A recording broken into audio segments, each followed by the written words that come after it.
Hello students, welcome to our class. তো আমরা SSC পরীক্ষার্থীদের জন্য দশম অধ্যায় স্থির তড়িৎ অথবা স্ট্যাটিক ইলেকট্রিসিটি নিয়ে পড়াশোনা করতেছিলাম। এই ধারাবাহিকতা আজকে যে জিনিসটা পড়বো সেটা হলো 10.3.1, সেটা হলো ইলেকট্রোস্কোপ। আজকে আমরা ইলেকট্রোস্কোপ যন্ত্রটা নিয়ে পড়াশোনা করব। তো তোমাদের পরীক্ষার জন্য মোটামুটি খুবই ইম্পর্টেন্ট একটা টপিক এটা, ইলেকট্রোস্কোপ। তো চলো আমরা দেখি যে ইলেকট্রোস্কোপ যন্ত্রটা কি এবং ইলেকট্রোস্কোপ যন্ত্রটা কিসের জন্য ব্যবহার করা হয়। তো আমি যদি ইলেকট্রোস্কোপ যন্ত্রটার সংজ্ঞা দিতে চাই, তাহলে সংজ্ঞাটা হবে এরকম যে যে যন্ত্রের সাহায্যে আধানের অস্তিত্ব এবং প্রকৃতি নির্ণয় করা যায় তাকে ইলেকট্রোস্কোপ বলে। আমি আবার বলতেছি, যে যন্ত্রের সাহায্যে আধানের অস্তিত্ব এবং প্রকৃতি নির্ণয় করা যায় তাকে ইলেকট্রোস্কোপ বলে। তাহলে আমরা এখান থেকে দেখতে পাচ্ছি যে ইলেকট্রোস্কোপ যন্ত্র দিয়ে দুটা কাজ করা যায়। একটা হলো আধানের অস্তিত্ব নির্ণয় করা যায়, আর একটা হলো আধানের প্রকৃতি নির্ণয় করা যায়। তো আমরা আজকে দেখবো যে কিভাবে আধানের অস্তিত্ব নির্ণয় করে অথবা কিভাবে আধানের প্রকৃতি নির্ণয় করে। তো আধানের অস্তিত্ব আর প্রকৃতি কিভাবে নির্ণয় করে সেটা জানার আগে যেটা গুরুত্বপূর্ণ সেটা হলো যে আমাদের এই ইলেকট্রোস্কোপ যন্ত্রটার গঠনটা একটু পড়ে নেওয়া। পরীক্ষা আসতে পারে যে ইলেকট্রোস্কোপ যন্ত্রটির গঠন ব্যাখ্যা করো। তো দেখো এখানে আমি চিত্রটা আঁকছি, চিত্রটার মধ্যে একটু খেয়াল করলে দেখতে পাবা যে এখানে একটা কাঁচের বোতল আছে। কাঁচের বোতল কেন? যাতে আমরা বাইরে থেকে পরিদর্শন করতে পারি।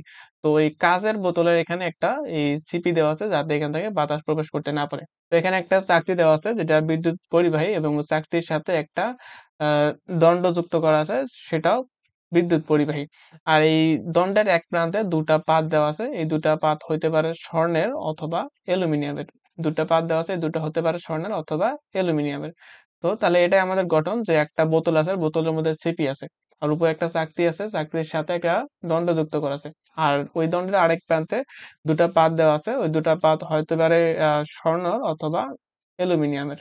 এখন আমরা দেখব যে এই আধানের অস্তিত্ব কিভাবে নির্ণয় করা যায়।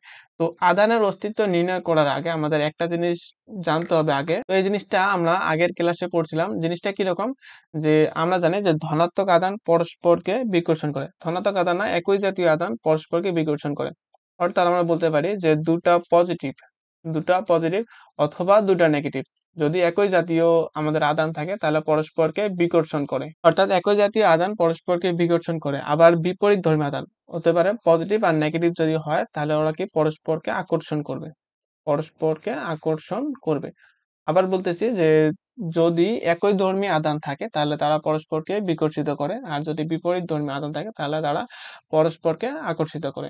তো এখন আমরা আধানের অস্তিত্ব কিভাবে নির্ণয় করা যায় সেই জিনিসটা দেখবো। আমরা আগে প্রথমে আধানের অস্তিত্ব দেখবো, তারপর আমরা আধানের প্রকৃতি নির্ণয় করে দেখবো। তো আমরা এখন দেখবো যে আধানের অস্তিত্ব কিভাবে নির্ণয় করা যায়।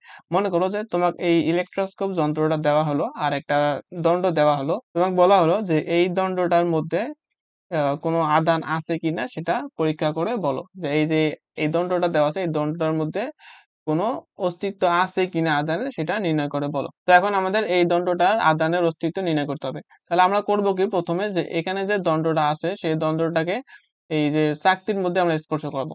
এই দণ্ডটাকে আমি কি করব, এই চাকতির মধ্যে স্পর্শ করাবো।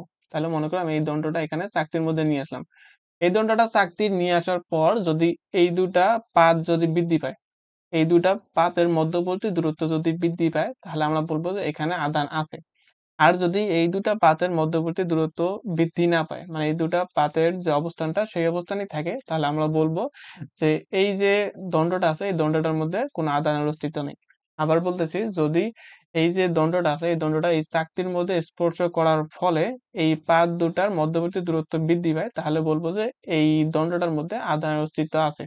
আর যদি এই পাত স্পর্শ করার পর, মানে এই দণ্ডটা চাকতিতে স্পর্শ করার পর এই পাত দুটার মধ্যবর্তী দূরত্বের কোনো পরিবর্তন না হয় তাহলে আমরা বলবো যে এখানে আধানের অস্তিত্ব নাই।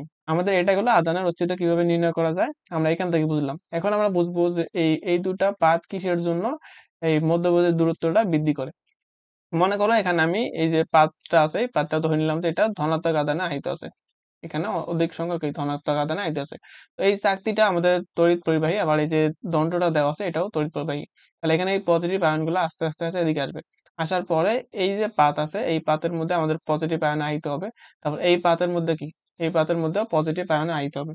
তাহলে এটাতেও পজিটিভ আছে, এটাতেও পজিটিভ আছে। তো একটু আগে আমরা দেখলাম যে ধনাত্মক আধান অথবা ঋণাত্মক আধান যদি একই ধর্মীয় আধান থাকে তাহলে তারা পরস্পরকে বিকর্ষিত করে। তাহলে এটাতেও পজিটিভ আছে, এটাতেও পজিটিভ আছে, এর জন্য কি তারা পরস্পর বিকর্ষিত হবে, এর জন্য মধ্যবর্তী দূরত্বটা বৃদ্ধি পাবে। এর জন্য আমরা বলতে পারি যে এখানে কি ধনাত্মক আধান আছে। আর যদি এটা আমাদের ঋণাত্মক আধান থাকতো, অথবা মনে করো যে এখানে যে পাতটা আছে এই পাতটা যদি আমাদের নেগেটিভ আয়ন যদি থাকতো, অর্থাৎ এই পাতে যদি আমাদের নেগেটিভ আয়ন থাকতো, তাহলে এই নেগেটিভ আয়ন গুলো আস্তে আস্তে এদিক দিয়ে চলে আসতো। আসার পরে এই পাতের মধ্যে কি শুধুমাত্র নেগেটিভ আয়ন থাকতো, এটাতেও থাকতো নেগেটিভ আয়ন, এটাতেও থাকতো কি নেগেটিভ আয়ন। যদি নেগেটিভ আয়ন দুটাতে থাকে তাহলে পরস্পরকে বিকর্ষিত করবে, এর জন্য কি পাতের দূরত্বটা বৃদ্ধি পাবে। অর্থাৎ এই যে এখানে আমাদের যে পাতটা আছে এই পাতটা যদি ধনাত্মক হয়, তাও আমাদের এই যে এই দুটা পাতের মধ্যবর্তী দূরত্ব বৃদ্ধি পাবে। অথবা এখানে যদি আমাদের নেগেটিভ আয়ন হয় তখন আমাদের কি এই পাতের দূরত্ব বৃদ্ধি পাবে। তাহলে আমরা বলতে পারবো যে এখানে হয়তোবা ধনাত্মক আধান আছে অথবা কি ঋণাত্মক আধান আছে, মানে আধান আছে এটা আমরা বলতে পারবো, কিন্তু কি আধান আছে সেটা আমরা বলতে পারবো না আপাতত। তো এখানে যদি আধান না থাকে, মনে করো যে এখানে কোনো পজিটিভ আর নেগেটিভ সমান আছে, তাহলে এখানে যদি আমরা পজিটিভ নেগেটিভ সমান এখানে নিয়ে আসি এই পাতটা, তখন এখানেও কি পজিটিভ নেগেটিভ সমান চলে আসবে। অর্থাৎ মনে করো যে আধান নাই এমন একটা ব্যাপার। তাহলে এই দুটার মধ্যবর্তী এখানে পজিটিভও থাকবে না, নেগেটিভও থাকবে না, মানে পজিটিভ নেগেটিভ সমান থাকলে এদের মধ্যে আকর্ষিত হবে না, বিকর্ষিত হবে না। এর জন্য এই যে পাতের মধ্যবর্তী দূরত্বের কোনো পরিবর্তন হবে না। তখন আমরা বলতে পারবো যে এই যে আমাদের যে দণ্ডটা দেওয়া ছিল এই দণ্ডটার মধ্যে কোনো আধানের অস্তিত্ব নাই। তো আমরা আধানের অস্তিত্ব কিভাবে নির্ণয় করা যায় আশা করি এটা ভালোভাবে বুঝতে পারছি।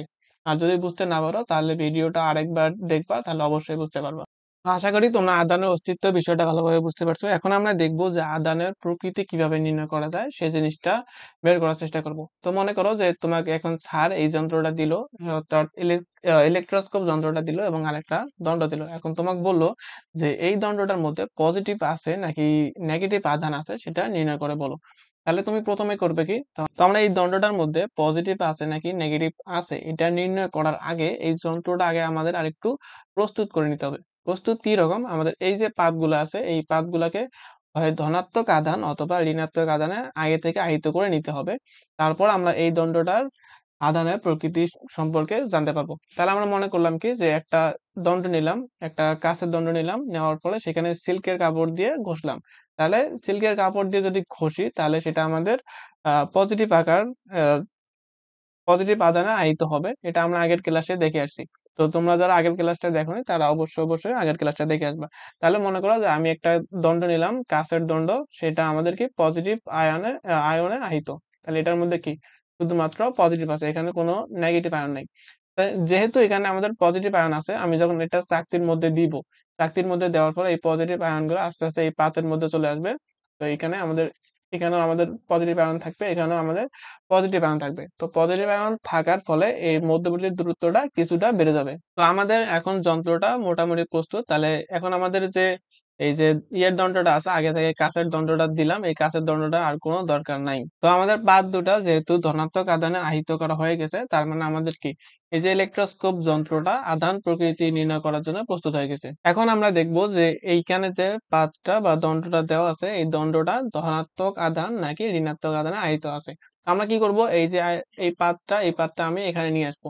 এই পাতটা যখন আমি এখানে নিয়ে এসে স্পর্শ করাবো, তখন আমাদের কি যদি এই দুটা পাতের মধ্যবর্তী দূরত্ব বৃদ্ধি পায় তাহলে আমরা বলবো এটা হবে আমাদের পজিটিভ। আবার বলতেছি, এই পাতটা এই চাকতিতে স্পর্শ করার পর যদি এই পাত দুটার মধ্যবর্তী দূরত্ব বৃদ্ধি পায় তাহলে আমরা বলবো যে এই দণ্ডটা পজিটিভ আয়নে আহিত আছে।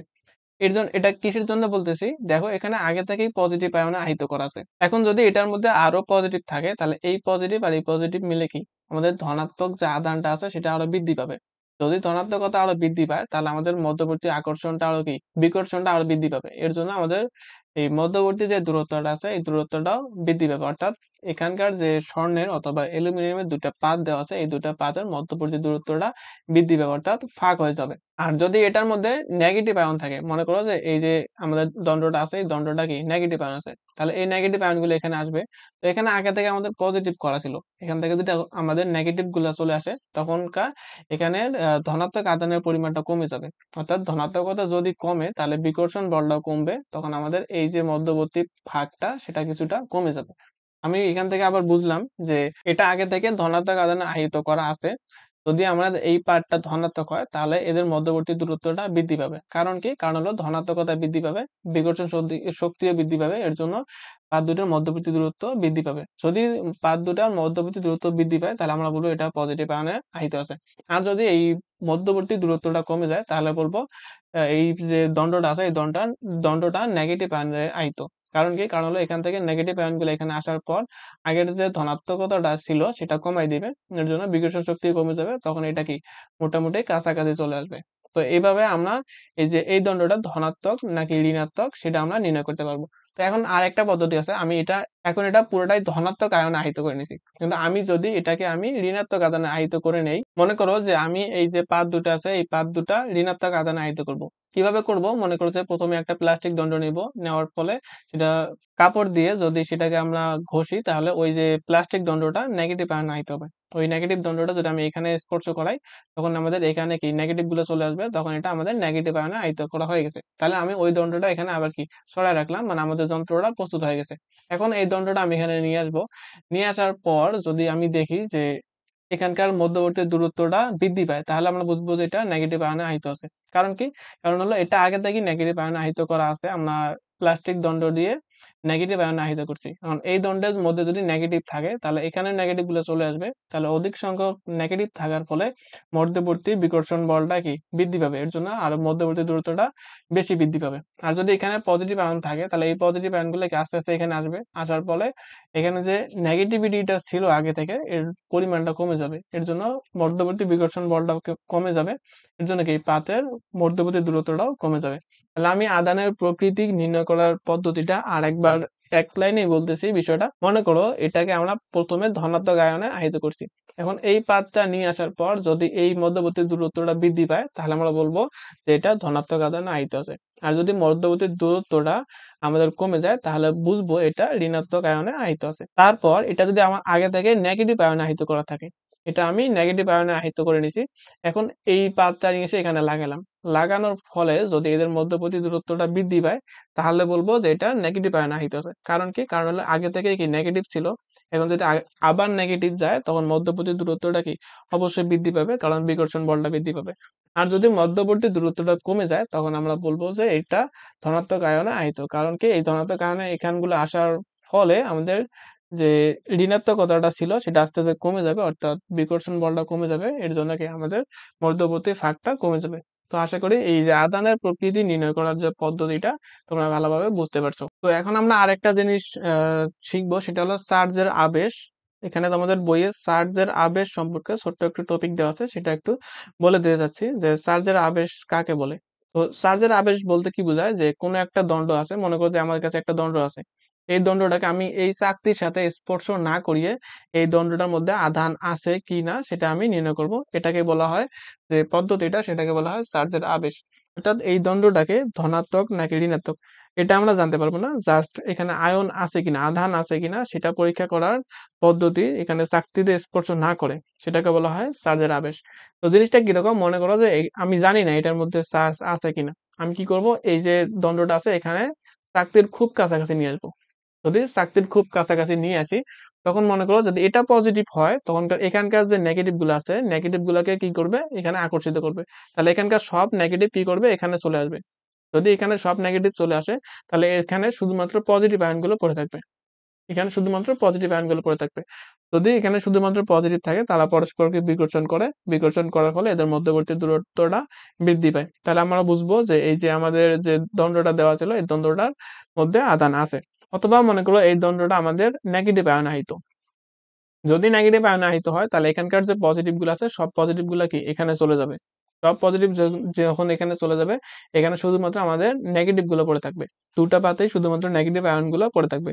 যদি নেগেটিভ আয়ন গুলো পড়ে থাকে তাহলে এদের মধ্যে বিকর্ষণ হবে। এর জন্য কি পাতের মধ্যবর্তী দূরত্বটা বৃদ্ধি পাবে। অর্থাৎ এই পাতটা যদি নেগেটিভ হয় তখন আমাদের এই পাত দুটার মধ্যবর্তী দূরত্ব বৃদ্ধি পাবে। অথবা যদি পজিটিভ হয় তাও আমাদেরকে এই দুটা পাতের মধ্যবর্তী দূরত্বটা বৃদ্ধি পাবে। তো এখান থেকে বুঝবো যে এই যে আমাদের যে দণ্ডটা দেওয়া ছিল এই দণ্ডটার মধ্যে কি আধান আছে। অর্থাৎ যদি আধান থাকে তাহলে মধ্যবর্তী দূরত্বটা বৃদ্ধি পাবে। আর যদি আধান না থাকে তাহলে এখানে মনে করো আমি জিনিসটা এনে এখানে লাগাইছি, এটার মধ্যে যদি আধান না থাকে তাহলে কি এখান থেকে কোনো পজিটিভও যাবে না, নেগেটিভও যাবে না। তাহলে এখানে যেরকম ছিল সেরকমই থাকবে। কোনো পরিবর্তন হবে না। তো আশা করি বুঝতে পারছো যে চার্জের আবেশের মাধ্যমে কিভাবে আধানের অস্তিত্ব নির্ণয় করা যায়। তো আশা করি আজকের ক্লাসটা ভালোভাবে বুঝাইতে পারছি।